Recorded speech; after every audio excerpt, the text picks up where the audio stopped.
Oi, gente! Canal YouTube Eli Correia Oficial, o canal da saudade. Eu vou pedir a você que se inscreva no nosso canal. Cada inscrição é importante para que o nosso canal fique cada vez mais relevante. Inclusive, dê aquele like, faça aquele joinha e acione o sininho. E convide uma amiga, um familiar para também se inscrever no nosso canal.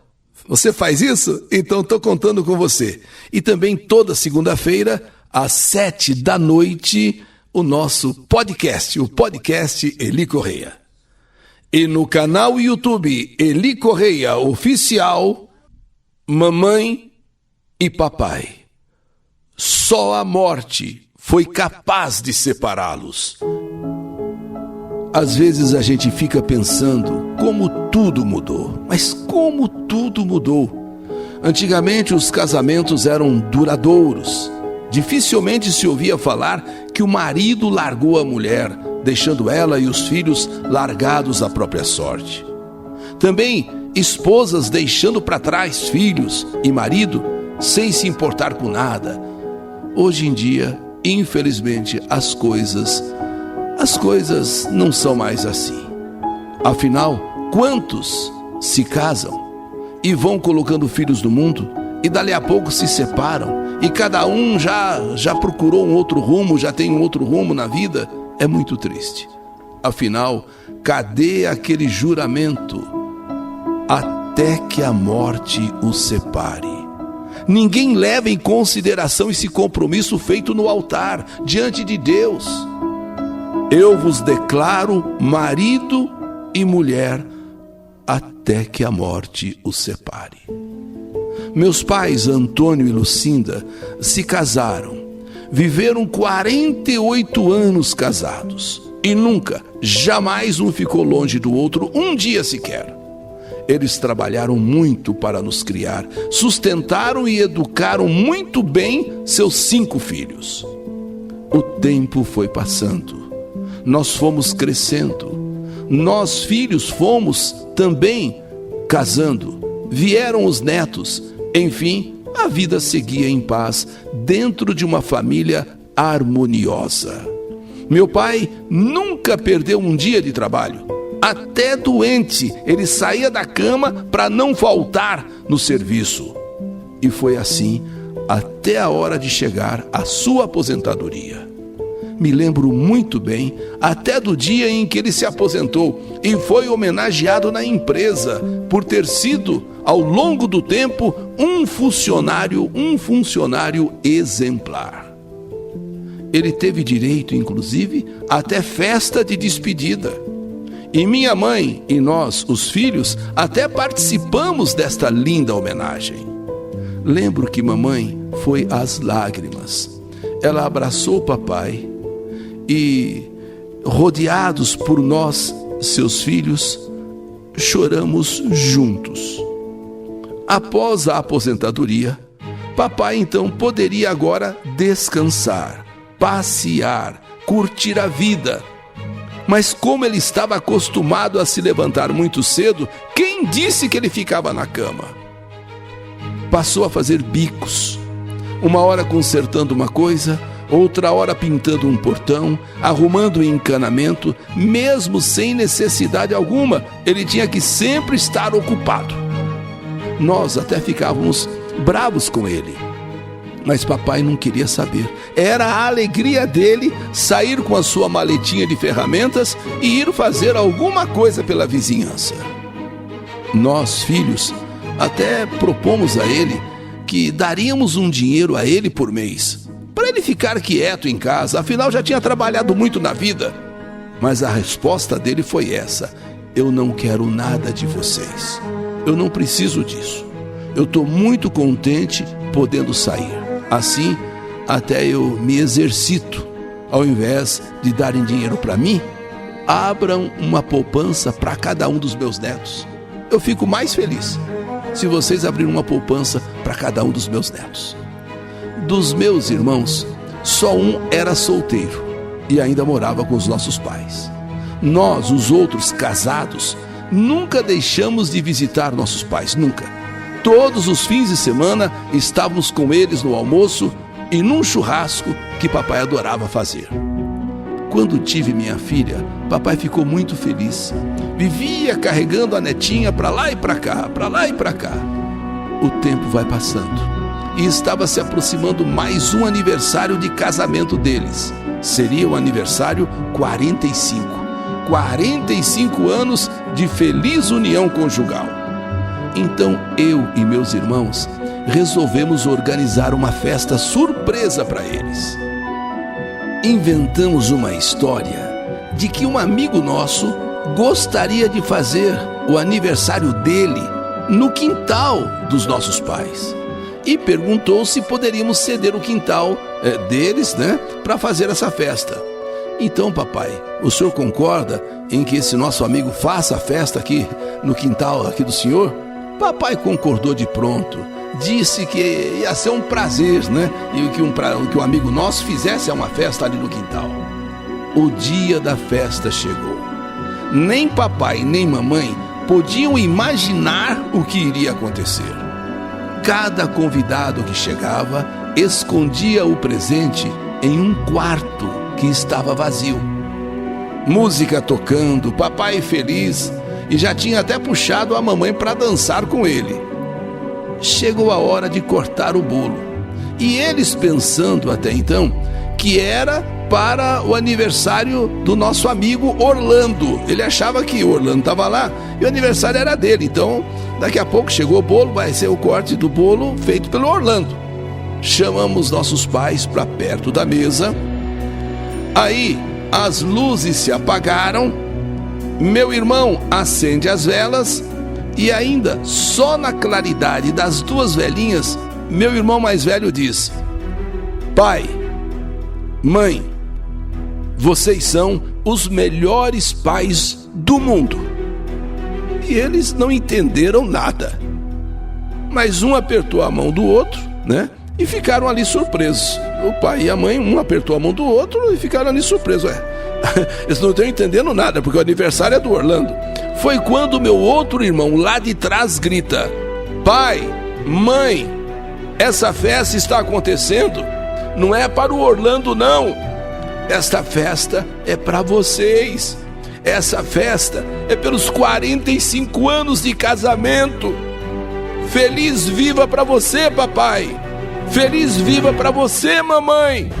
Aplausos para eles.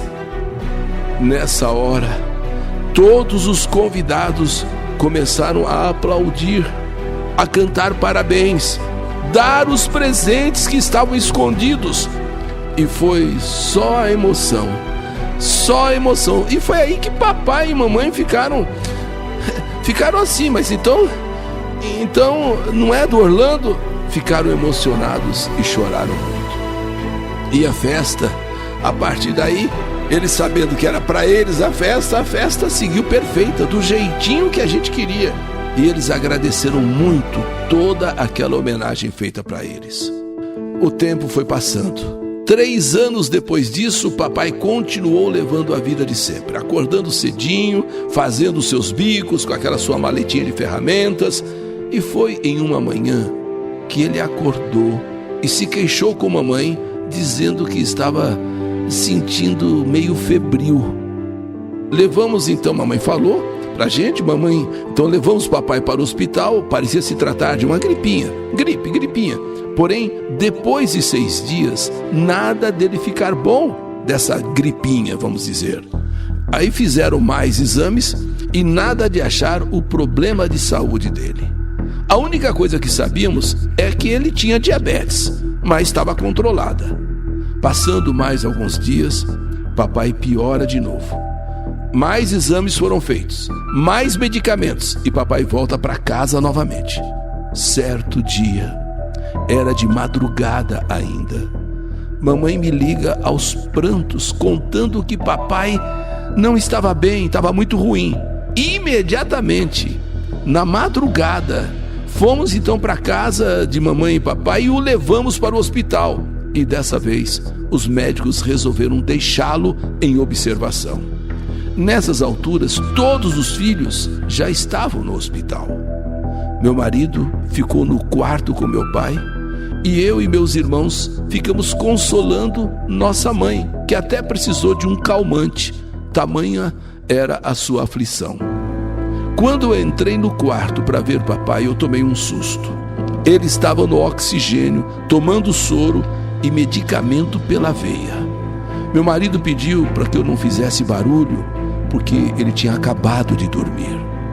Voltei então para junto de mamãe e a tranquilizei, dizendo que papai estava tomando medicamentos e que logo ele teria alta. Como eu não queria me afastar do hospital, desci com meu marido, nós nos sentamos em um murinho e lá de fora dava para ver o quarto onde papai estava em observação. Nessas alturas, meus irmãos conseguiram convencer minha mãe de levá-la para casa um pouquinho para ela descansar e que em breve papai estaria de alta e estaria em casa. Eu e o meu esposo ficamos ali, ainda no hospital. Já se passavam 2 horas que eu estava ali com meu marido, sentado ali naquele murinho. Fiquei com vontade de ir ver o meu pai no quarto. A gente estava ali 2 horas ali conversando, tal. Me deu uma vontade de ir ver meu pai no quarto. Ele até não queria me deixar ir. Meu marido falou: não, deixa ele em paz, deixa ele tranquilo, ele está sendo bem cuidado. E me disse: deixa seu pai descansar, ele está sendo medicado, está dormindo, logo vamos levá-lo de volta para casa. Mas eu não quis saber. Porque quis subir para o quarto de qualquer jeito. Parecia que eu estava com um pressentimento ruim. Sabe quando uma coisa te aperta o peito? Não, eu quero ir, eu preciso ir. Mas, amor, ele está sendo bem cuidado lá, está recebendo medicamento, está dormindo. Não, mas eu tenho que ir, eu quero ir, eu preciso ir. Eu estou com um pressentimento ruim e acabei subindo. No corredor, encontrei com um médico saindo do quarto dele e perguntei: doutor, e o meu pai vai ter alta logo? Será que amanhã ele já pode voltar para casa? O médico então se aproximou de mim e disse: infelizmente, seu pai acabou de falecer. Sinto muito, meus pêsames. Ele acabou de sofrer uma parada cardíaca. Fizemos tudo o que podíamos, mas ele não resistiu. Neste momento eu entrei em desespero. Eu chorei muito, eu gritei muito. Eu não me conformava com essa notícia do médico que meu pai tinha morrido. Eu bem que lá embaixo, eu falei pro meu marido: eu tô com alguma coisa, eu quero ver meu pai, mas não deu tempo. Meu pai tinha acabado de falecer, o médico estava acabando de sair ali do quarto que ele estava em observação e dizendo: ele acabou de falecer. Horas antes, eu entrei no quarto e meu pai estava dormindo. Como poderia estar morto agora? Eu pensava comigo: mas umas 2 horas atrás ele estava bem, como que pode ter morrido? Você não aceita. Você fica assim, sabe, no desespero, dizendo: mas como? Foi tudo muito difícil. No velório, em alguns momentos parecia que meu pai se mexia no caixão. E até hoje, por mais absurdo que seja, sabe, é coisa de filha que ama muito um pai. Por mais absurdo que seja, eu ainda tenho a sensação que enterraram meu pai vivo. Eu procuro me controlar, pois isso não pode ter acontecido. Não aconteceu, é claro, mas às vezes eu penso, parece que eu via meu pai se mexer no caixão. Então me dá algumas horas a sensação que ele foi sepultado vivo. Mas claro que não. Papai não tinha nenhum problema de saúde, a não ser a diabetes. Como pode acontecer isso com ele de uma hora para outra? Assim, uma gripinha e uma semana depois? Para minha mãe, tadinha, até agora o meu pai foi apenas fazer uma viagem e a qualquer momento vai voltar. Ela alimenta essa ideia e só por isso está conseguindo viver.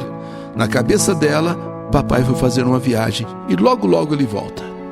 Até as roupas de papai ela mantém intactas. A sua xícara de café sem açúcar, até hoje, fica ali, naquela mesa. E ela espera que ele entre pela porta com a sua maletinha de ferramentas, doido para tomar o seu café. Para mim, nas vezes que ele aparece em sonho, eu tenho a nítida impressão que ele quer se levantar do caixão. Mas aí logo a imagem dele desaparece. Que pena, Pai. Que pena que o Senhor se foi assim, tão de repente.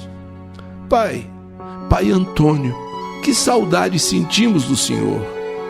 Quanta honra de ter tido um Pai maravilhoso e tão presente em nossas vidas como o Senhor foi. Que honra termos organizado aquela festa de 45 anos juntos, né? O Senhor e a mamãe. Essa festa, saber que ficaram gratos e emocionados. Mas é isso, né, Pai? Ninguém é para sempre. Mas ainda está sendo muito difícil aceitar sua partida. Já faz 3 anos que o Senhor nos deixou, mas a saudade ainda é imensa. Fica em paz, Pai. Estamos aqui cuidando da sua veinha, como o Senhor carinhosamente a chamava, minha véia, veinha. Olha por nós aí de cima, Pai. Aqui de baixo, continuamos o seu legado e está tudo bem. Te amo.